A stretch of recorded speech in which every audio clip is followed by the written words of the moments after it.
Hello friends, good morning. मैं हूं अर्चना और welcome to education.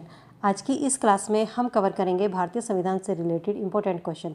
Junior super TET 2021 में फर्स्ट पेपर जो आपका जीएस और जीके का है उसके लिए भी ये क्वेश्चन इंपॉर्टेंट होने वाले हैं, चाहे आप किसी भी सब्जेक्ट से आवेदन कर रहे हैं। और साथ ही साथ सामाजिक विषय से आवेदन करने वालों के लिए भी पॉलिटी के ये क्वेश्चन इंपॉर्टेंट होंगे। ये क्वेश्चन लास्ट ईयर किसी न किसी एग्जाम में पूछे गए हैं और आगे भी पूछे जाने की संभावना है। तो चलिए जल्दी से क्लास को लाइक कर दीजिए और फ्रेंड के साथ में शेयर कर दीजिए, और चैनल पर नए हैं तो चैनल को सब्सक्राइब करना ना भूलें। चलते हैं अपनी क्लास की तरफ। फर्स्ट क्वेश्चन देखते हैं आपकी स्क्रीन पर। चलिए शुरू करते हैं अपनी आज की क्लास। क्वेश्चन फर्स्ट आपकी स्क्रीन पर है। पहला क्वेश्चन है, शिक्षण संस्थानों में धार्मिक शिक्षा का प्रतिबंध किस अनुच्छेद के तहत लगाया गया था? तो अनुच्छेद 28 के तहत जो है शिक्षण संस्थानों में धार्मिक शिक्षा का प्रतिबंध लगाया गया था। अगला क्वेश्चन है आपकी स्क्रीन पर, मतदाता की आयु 21 वर्ष से घटाकर 18 वर्ष किस संविधान संशोधन के द्वारा की गई थी? तो 61वां संविधान संशोधन 1989 में हुआ था। उस समय मतदाता की आयु 21 वर्ष से घटाकर 18 वर्ष कर दी गई थी। ठीक है, अगला क्वेश्चन देखते हैं। डॉक्टर भीमराव अम्बेडकर किस प्रदेश से संविधान सभा के सदस्य थे? तो मुंबई प्रदेश से वो संविधान सभा के सदस्य चुने गए थे भीमराव अम्बेडकर। अगला क्वेश्चन, राष्ट्रीय ध्वज किसने तैयार किया था? जो राष्ट्रीय ध्वज का डिज़ाइन है वो किसने तैयार किया? तो पिंगली बकैया ने राष्ट्रीय ध्वज का डिज़ाइन तैयार किया था। यहाँ पर फ्रेंड्स एक क्वेश्चन और पूछा जाता है जो बहुत ही इंपॉर्टेंट है कि राष्ट्रीय ध्वज की लंबाई व चौड़ाई कई बार एग्जाम में पूछी गई है। लंबाई चौड़ाई क्रम से पूछी जाती है, तो 3:2 ये क्रम से आप याद कीजिएगा। अगर आपसे उल्टा क्वेश्चन पूछ ले कि चौड़ाई कितनी है और लंबाई, चौड़ाई और लंबाई का अनुपात पूछे तो 2:3, ये चीज़, ये फैक्ट आप याद रखिएगा। यहाँ पर आप कभी कभी कंफ्यूज हो जाते हैं जल्दी जल्दी में। आंसर जो है हम पूछा हमसे चौड़ाई और लंबाई जाता है और हम आंसर जो है लंबाई और चौड़ाई का लगा के आ जाते हैं, तो वहाँ पर हमारा क्वेश्चन गलत हो जाता है।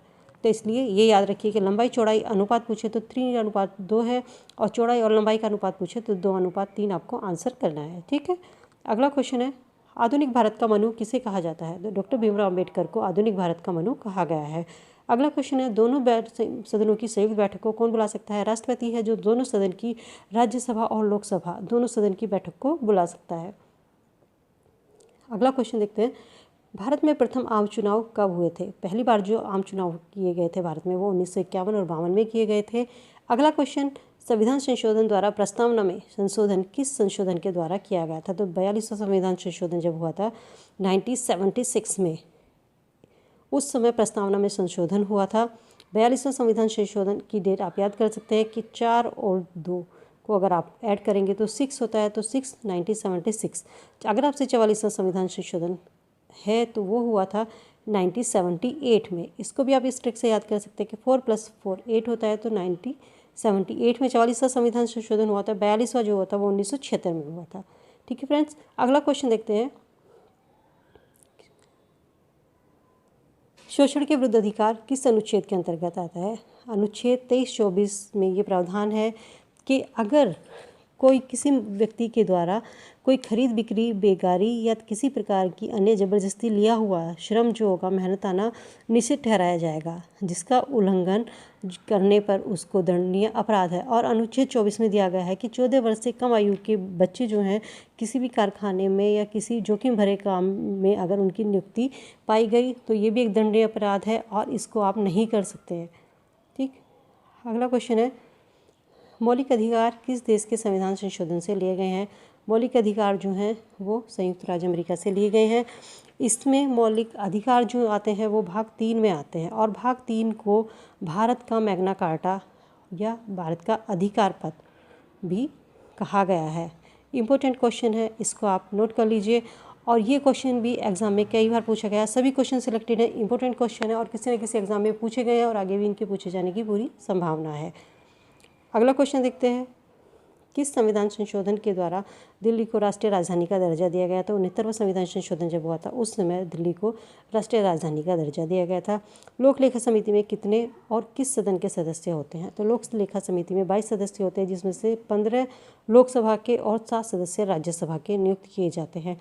लोकसभा को प्राक्कलन समिति की जुड़वा बहन भी कहा गया है। ये क्वेश्चन भी आपसे पूछ लिया जाता है कि जुड़वा बहन किसको कहा जाता है? लोकसभा, राज्यसभा को या लोक लेखा समिति, प्राक्कलन समिति को? तो जुड़वा बहन जो है लोक लेखा समिति को प्राक्कलन समिति की जुड़वा बहन कहा गया है। ये फैक्ट याद रखिएगा। अगला क्वेश्चन की तरफ चलते हैं। संसद की प्रथम बैठक कब हुई थी? तो 13 मई 1952 में संसद की प्रथम बैठक हुई थी। अगला क्वेश्चन है, कौन अपने पद की शपथ नहीं लेता? लोकसभा अध्यक्ष जो है वो अपने पद की शपथ नहीं लेता है।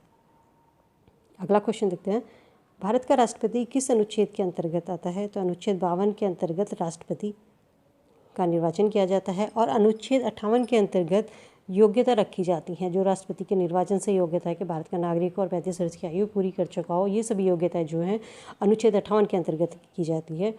भारत का उपराष्ट्रपति किस अनुच्छेद के अंतर्गत आता है? तो अनुच्छेद 63 के अंतर्गत भारत के उपराष्ट्रपति का चुनाव किया जाता है।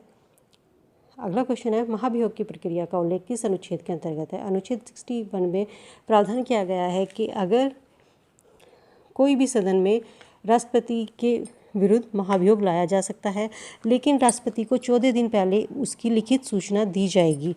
अगर राष्ट्रपति द्वारा संविधान के प्रावधानों का कोई उल्लंघन करता है तो संसद की किसी भी सदन में उस पर महाभियोग, राष्ट्रपति पर महाभियोग लगाया जा सकता है। ये अनुच्छेद 61 में इसका प्रावधान किया गया है। ठीक है, अगले क्वेश्चन की तरफ चलते हैं। भारतीय संविधान का मैग्ना कार्टा किसको कहा गया, किस भाग को कहा गया? भाग 3 जिसमें मौलिक अधिकार हैं उसको भारतीय संविधान का मैग्ना कार्टा या अधिकार पत्र भी आपसे पूछ सकता है। हिंदी में इसको अधिकार पत्र कहते हैं, तो इसको अधिकार पत्र कहा गया है भाग 3 को। ठीक, अगला क्वेश्चन है, धन विधेयक को संसद के किस सदन में पेश किया जाता है? धन विधेयक को लोकसभा में पेश किया जाता है। लोकसभा को हम निम्न सदन भी कहते हैं। यह अस्थायी सभा है, इसको कभी भी भंग किया जा सकता है। साथ ही आप यह याद रखिए, राज्यसभा जो है वो स्थायी सदस्य है, उसको कभी भी भंग नहीं किया जा सकता। अगला क्वेश्चन है, डॉक्टर भीमराव अम्बेडकर ने किस अधिकार को भारतीय संविधान की आत्मा कहा है?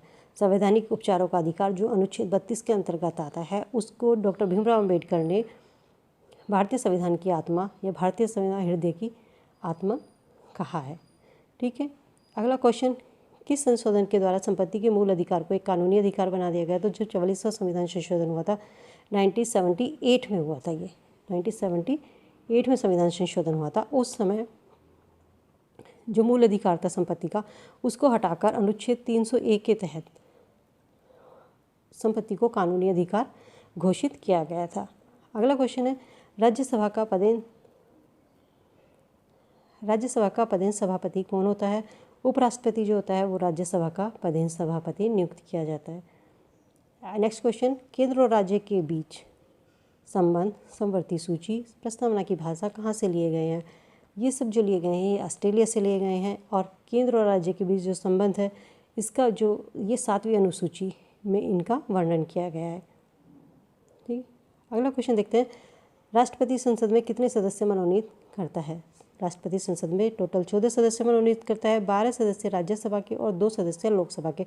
अगर आपसे अलग क्वेश्चन पूछा जाए कि राष्ट्रपति राज्यसभा में कितने सदस्य मनोनीत करता है, तो राष्ट्रपति राज्यसभा में 12 सदस्य मनोनीत करता है और लोकसभा में पूछे तो लोकसभा में केवल 2 सदस्य मनोनीत करता है। अगर आपसे टोटल पूछ लिया जाए कि संसद में कितने सदस्य मनोनीत करता है, तो संसद में 14 सदस्य राष्ट्रपति मनोनीत करता है। ठीक है, अगला क्वेश्चन है, प्राक्कलन समिति में कितने और किस सदन के सदस्य होते हैं? प्राक्कलन समिति में लोकसभा के 30 सदस्य होते हैं। इसमें राज्यसभा के सदस्य नहीं होते। राज्यसभा के सदस्य इसमें नियुक्त नहीं किए जाते हैं। हमने आपको पहले बताया था कि जो लोक लेखा समिति है उसमें राज्यसभा के और लोकसभा के दोनों सदस्य नियुक्त किए जाते हैं, लेकिन प्राक्कलन समिति में केवल लोकसभा के 30 सदस्य नियुक्त किए जाते हैं। लोक लेखा समिति में 22 सदस्य नियुक्त किए जाते हैं, जिसमें से 15 जो है लोकसभा के और 7 राज्यसभा के सदस्य नियुक्त होते हैं। ठीक है, अगले क्वेश्चन की तरफ चलते हैं। धन विधेयक किस अनुच्छेद में उल्लिखित है? धन विधेयक जो है अनुच्छेद 110 में उल्लिखित है। अगला क्वेश्चन देखते हैं, प्रांतीय संविधान समिति के अध्यक्ष कौन थे? सरदार वल्लभ भाई पटेल जो थे वो प्रांतीय समिति के अध्यक्ष थे। अगला क्वेश्चन, संसद में धन विधेयक को प्रस्तुत करने के लिए पूर्व किसकी अनुमति आवश्यक है? संसद में धन विधेयक को प्रस्तुत करने से पूर्व किसकी अनुमति आवश्यक है? तो राष्ट्रपति की अनुमति ली जाती है संसद में धन विधेयक को प्रस्तुत करने से पहले। सो फ्रेंड्स, ये थे हमारे आज के क्वेश्चन। सो फ्रेंड्स, क्लास कैसी लगी, क्वेश्चन आंसर कैसे लगे हैं, इसका फीडबैक हमें कमेंट सेक्शन में कमेंट करके ज़रूर बताइएगा। क्लास अच्छी लगी तो लाइक करना, शेयर करना, साथ ही चैनल पर नए हैं तो चैनल को सब्सक्राइब कर देना। और आपकी जूनियर सुपरटेट भर्ती से जितनी भी प्रिपरेशन है उन सब की वीडियो बहुत ही जल्द चैनल पे अपलोड कर दिए जाएंगे। मिलती हूँ नई वीडियो में नए टॉपिक के साथ। तब तक के लिए goodbye, be safe, be happy. Thank you.